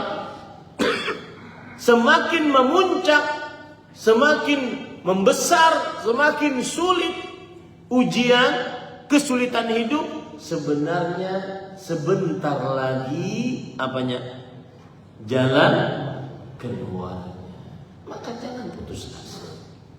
Jadi hadis ini sebenarnya berkaitan dengan perkara hati, membuat seseorang tidak putus asa kepada Allah Subhanahu wa taala, karena Rasul sallallahu alaihi wasallam bersabda, wa annal faraja ma'al karbi, bahwa jalan keluar beserta kesulitan. Semakin sulit, semakin jalan keluar akan ada. Semakin sulit berarti hikmatullah dalam penciptaannya, ketentuan Allah dalam penciptanya, berarti sebentar lagi jalan keluarnya. Ustaz, kasihan kaum muslimin yang ditindas di Gaza. Maka sama ini kasusnya. Semakin sulit, semakin jalan keluar sebentar. Itu keyakinan yang harus tampak dalam diri kita. Semakin sulit, semakin dikepung, semakin di genosida, di bumi hanguskan, maka semakin jalan keluar sebentar lagi. Selalu seperti itu di dalam kehidupan kita. Tanamkan itu bahwa wa annal faraja ma'al karbi. Kesulitan jalan keluar bersama kesulitan. Semakin sulit, semakin dekat jalan keluar. Semakin mudah, semakin jauh jalan keluar. Mudah-mudahan ini menjadikan kita senantiasa bergantung qalbu hanya kepada Allah Subhanahu wa taala. Ini yang bisa disampaikan. Alhamdulillah selesai hadis yang ke-19. Coba perhatikan hadis, hatta idza stai'asar rusul wa dhannu annahum qad kudzibu ja'ahum nasruna fanujjiya man nasha wa la yuraddu ba'suna 'anil qaumil mujrimin. Ketika para rasul sudah putus asa. Putus asa di sini maksudnya sudah banyak nih perjuangan, bukan putus asa seperti manusia biasa ya. Wa dhannu annahum qad kudzibu. Mereka mengira sudah mereka ini enggak mungkin taubat. Umat ini tetap aja mendustakan mereka. Ja'ahum nasruna. Ketika kesulitan semakin memuncak, datanglah pertolongan dari kami. Biasanya Pak, jagoan itu keluarnya di akhir. Jalan keluar itu pada akhir. Nah, cuma kita ini kurang sabar. Akhirnya putus asa, akhirnya bunuh diri, akhirnya mengerjakan hal-hal yang haram. Kenapa mabuk? Capek Ustaz. Sholat juga nggak ada kaya-kayanya. Dan seterusnya. Salah satu penyebabnya apa? Kita tidak tahu takdir kita. Itu yang membuat seseorang akhirnya apa? Akhirnya putus asa. Makanya Allah heran. Allah heran dengan putus asanya seorang hamba, padahal jalan keluarnya sesudah dekat. Entah itu besok, entah itu 1 jam setelah ini, entah itu 5 menit setelah ini, entah itu 1 menit, entah itu 1 detik setelah ini.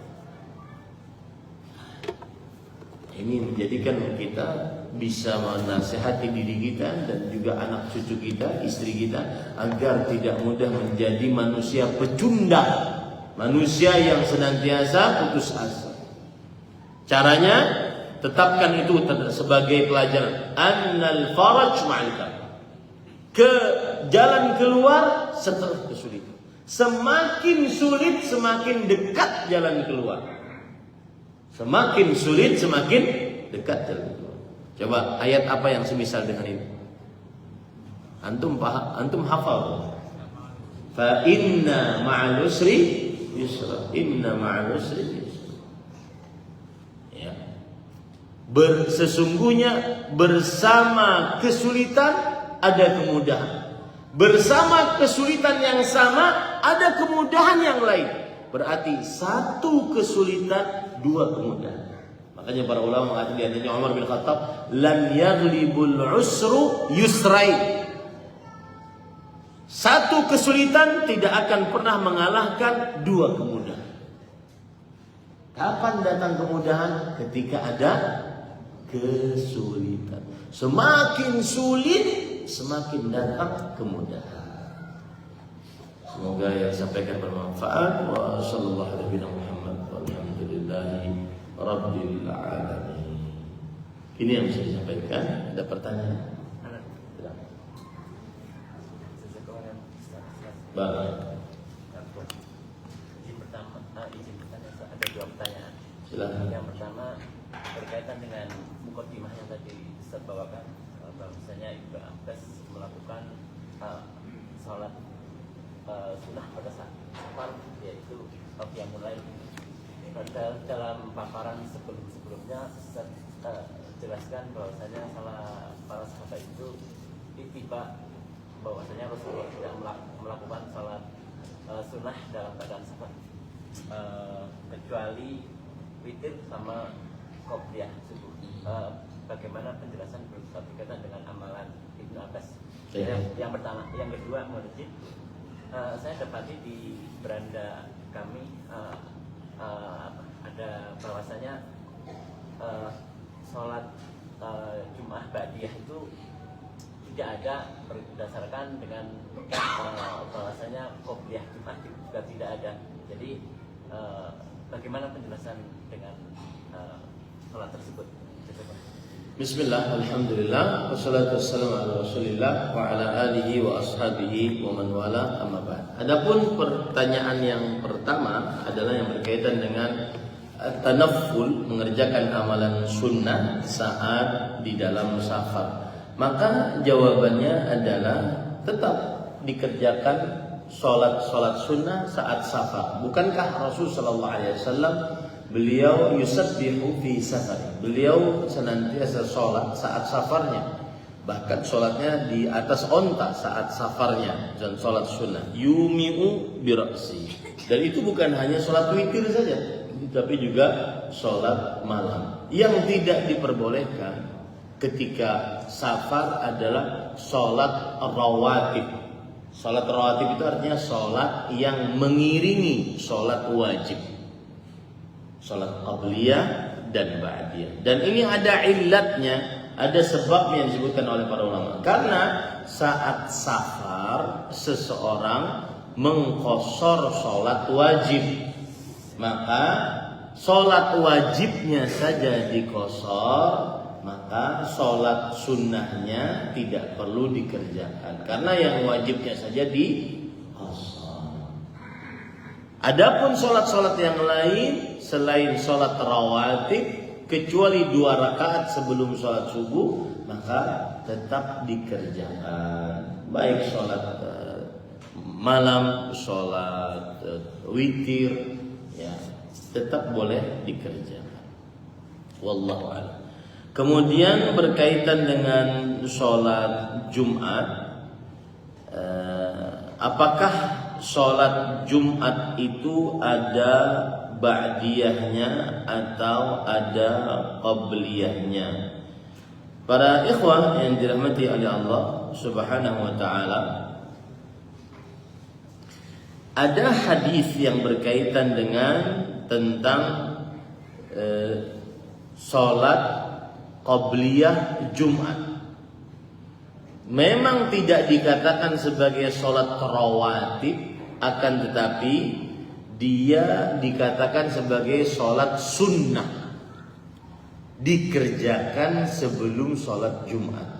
Caranya, orang masuk masjid, kemudian dia sholat sesuai dengan yang apa Allah takdirkan, sesuai dengan kemampuannya, sampai khatib datang. Kalau sudah datang, dia duduk, kemudian setelah itu dia mendengarkan khutbah. Itu sholat sunnah yang dikerjakan sebelum sholat Jumat. Caranya seperti itu. Lebih daripada 2 rakaat diperbolehkan. Adapun sholat qabliyah, ba'diyah, maka memang terjadi ikhtilaf di antara para ulama tentang ba'diyah sholat Jumat. Saya lebih condong kepada pendapat Abdullah bin Umar radhiyallahu anhuma, bahwasanya Rasulullah sallallahu alaihi wasallam mengerjakan sholat ba'diyah Jumat, yaitu beliau mengerjakannya setelah sholat Jumat antara 2 cara. Jika dikerjakan di masjid, 2 rakaat salam, 2 rakaat salam, berarti 4 rakaat. Jika dikerjakan di rumah, maka 2 rakaat di masjid, 2 rakaat di rumah. 2 rakaat di rumah. Dan itu disebutkan di dalam beberapa hadis yang ada.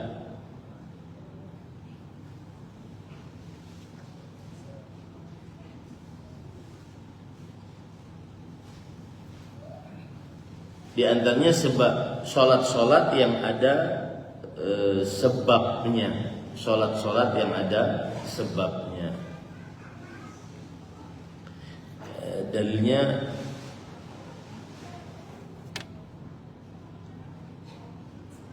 Ya, intinya seperti itu. Bahwa ada yang mengatakan tidak ada sholat ba'diyah Jumat. Ada yang mengatakan ada caranya yang saya sebutkan tadi. Saya lebih condong kepada pendapat ada sholat ba'diyah Jumat, yaitu dengan 2 cara. 4 rakaat dikerjakan 2 rakaat salam 2 rakaat salam jika dikerjakan di masjid, dan 2 rakaat di masjid, 2 rakaat di rumah jika ingin dikerjakan di rumah. Wallahu a'lam.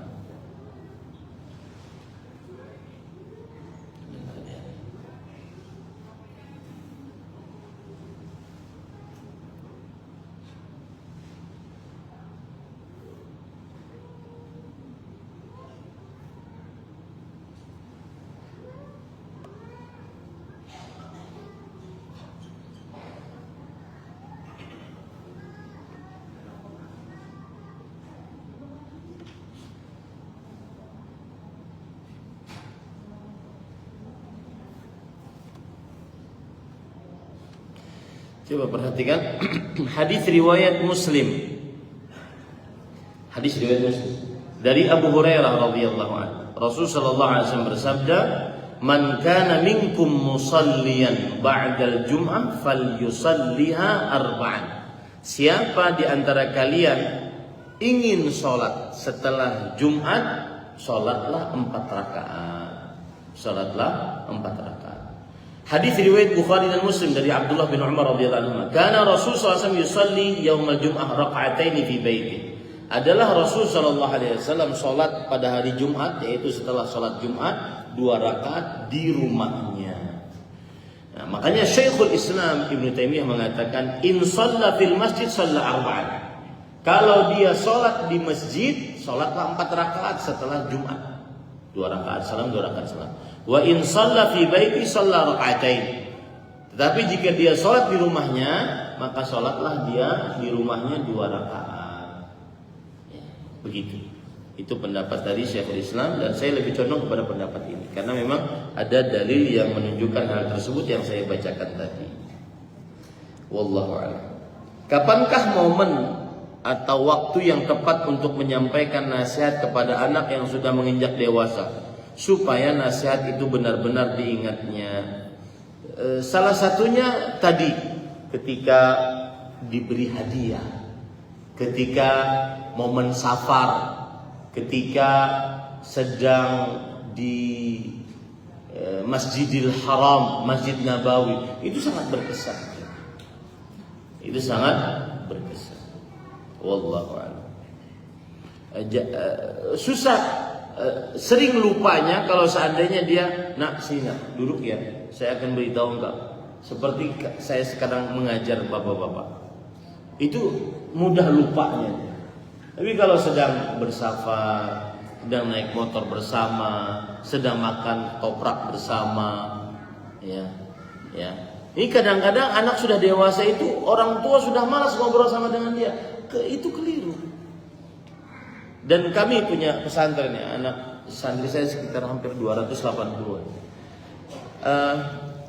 Salah satu hal yang menyebabkan anak-anak itu menyimpang dari peraturan adalah setelah digali-gali dia kurang dekat dengan bapaknya. Kurang dekat dengan bapak. Bapaknya bukan teman dia untuk bisa ngobrol dengannya. Nah, ini harus dirubah sikap sebagian suami. Ketika anak ingin ngobrol ya sama ibumu sana. Ini nggak boleh. Nanti kalau ada pelanggaran, ibunya yang dimarahin. Ngurus anak aja nggak bisa, kamu yang ngurusnya, bukan ibunya. Kita pemimpin keluarganya. Ya, itu yang pertama kali akan diminta pertanggungjawaban oleh Allah Subhanahu Wa Taala. Wallahu a'lam. Ada anak menyimpang kelakuannya. Ternyata ketika diinterogasi, kenapa kamu melakukan ini? Kamu kan sudah kelas 12, beberapa bulan lagi lulus. Rupanya dia stres. Kenapa? Selama hampir 6 tahun jarang ketemu dengan bapak. Selama 6 tahun di pesantren Jarang ketemu dengan bapak. Sebabnya apa? Bapaknya sibuk dengan istri-istrinya. Bukan berarti poligaminya tercela, enggak. Tapi kesibukan bapaknya dengan istri-istrinya menyebabkan dia tidak ketemu dengan anak-anaknya. Ini juga perhatian nih kepada yang ingin berpoligami dan yang sudah berpoligami. Ya, ketika sudah dapat istri baru, dapat anak baru, jangan sampai tersibukkan hanya dengan yang baru-baru. Itu anak-anak lama yang sudah dewasa, mereka perlu untuk duduk bersama mengobrol denganmu. Makanya kalau nggak sanggup jangan masuk ke dalam dunia ini. Ya Allah.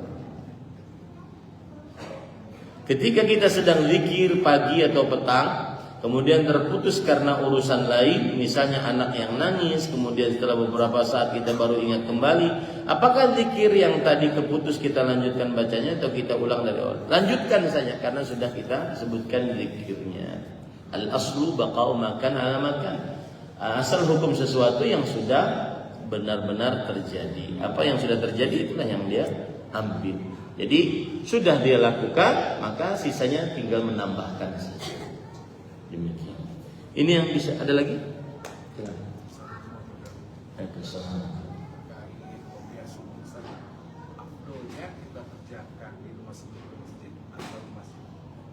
Qabliyah subuh. Sebenarnya setiap sholat rawatib atau setiap sholat sunnah yang paling utama dikerjakan di rumah. Rasulullah SAW bersabda,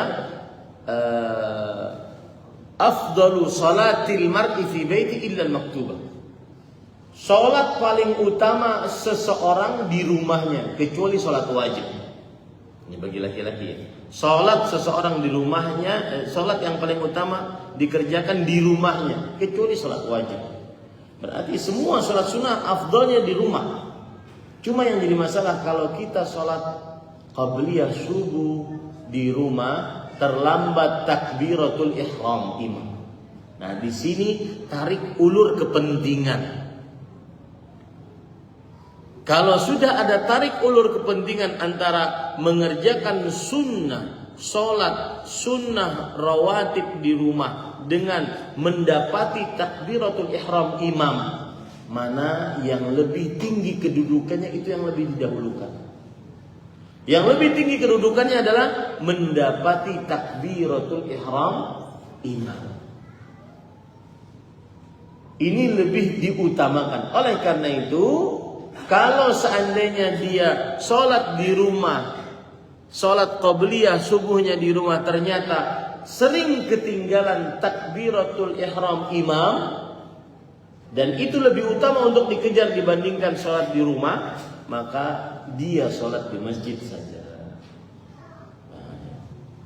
Apalagi sampai masbuk gara-gara mengerjakan sunnah, sholat sunnah di rumah. Itu kan hukumnya dianjurkan saja. Sholat sunnah di rumah. Dia kejar itunya, tetapi dia masbuk 1 rakaat. Mana yang lebih utama kalau begitu? Ngejar 1 rakaat atau ngejar sholat sunnah di rumah? 1 rakaat takbiratul. Sedikit lebih ya. Wallah. Ada lagi? Waalaikumsalam.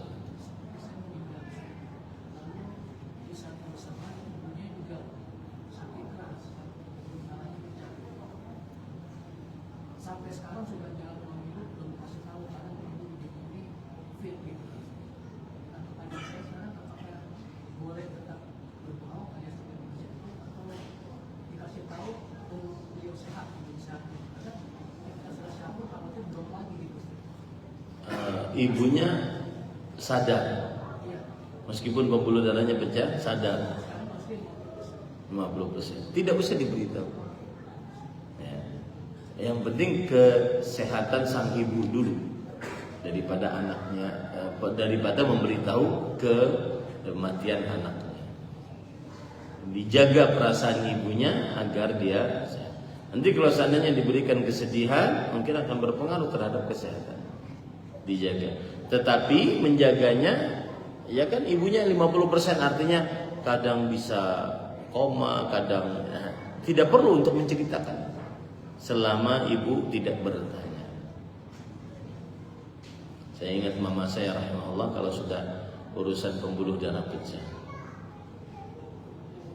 Dan ini tahadutsan bin ni'mah, dan ini saya anggap sebagai bakti saya kepada ibu. Saya ingin ceritakan, mudah-mudahan jadi inspirasi.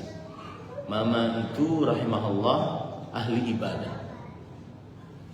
Beliau puasa dari Kamis karena puasa Kamis, Senin Kamis. Kemudian Jumat, Sabtu, Ahadnya 13, 14, 15. Berarti nyambung. Ya, nyambung. Biasa umur sudah 60-an, puasa setiap hari kan lemah. Kamis puasa, kemudian Jumat, Sabtu, Ahad, kemudian berpuasa. Hari Ahad yang aturan habis kajian, saya ingat banget, saya ngisi kajian, saya bojeng beliau ke tempat kajian saya. Pulang juga begitu. Yang aturan habis kajian, beliau habis subuh kajian, kemudian pagi lagi kajian. Aturan itu hanya istirahat. Tetapi tamu datang, beliau paksakan untuk menerima tamu. Sampai akhirnya keletihan. Darah tinggi naik, darah naik menjadi darah tinggi, kemudian pembuluh darah pecah. Dan saat itu masih berpuasa. Kalau saya tidak suruh untuk berbuka, maka niscaya tidak berbuka. Dan selama 5 hari dari Ahad itu, Senin, Selasa, Rabu, Kamis, 4 hari lah meninggal di koma, tetapi masih bisa berbicara. Satu saja yang saya minta saat itu dari ibu, Bu, relakah mama terhadap anak-anak? Ketika sudah ada ucapan seperti itu, maka niscaya seseorang akan berbahagia. Karena keridhaan orang tua adalah ridhonya Allah Subhanahu wa taala. Yang patut diperhatikan di sini pelajarannya adalah bahwa sepekan sebelum kejadian itu, malam Kamis tepatnya, setelah saya ngisi pengajian dan mama hadir, mama bertanya kepada saya, saya dipanggil Jain di rumah. Orang kalau dalam keadaan koma, apa yang dilakukannya? Orang kalau dalam keadaan koma, apa yang dilakukan? Maka saya jawab, sesuai dengan kebiasaannya. Kalau biasanya baca Quran, meskipun mungkin dia tidak terdengar oleh orang lain, dia akan baca Quran. Kalau dia biasa berzikir, meskipun dia tidak terdengar orang lain, maka dia berzikir sesuai dengan kebiasaan. Man syabba ala syai' syabba alaih. Siapa yang kebiasaan di masa mudanya di atas sesuatu, maka saat tuanya dia akan terbiasa dengan sesuatu tersebut. Yang menjadi pelajaran para ikhwan dirahmati Allah, sibukkan diri dengan membiasakan kebiasaan-kebiasaan yang baik, maka kita akan mati di atas kebiasaan tersebut. Semoga kita semua diberikan afiat oleh Allah, petunjuk oleh Allah, istiqamah oleh Allah untuk senantiasa di atas ketaatan. Wassallallahu nabiyana Muhammad walhamdulillahi rabbil alamin. Subhanakallah bihamdik, asyhadu an la ilaha illa anta astaghfiruka wa atubu ilaik. Wassalamualaikum warahmatullahi wabarakatuh.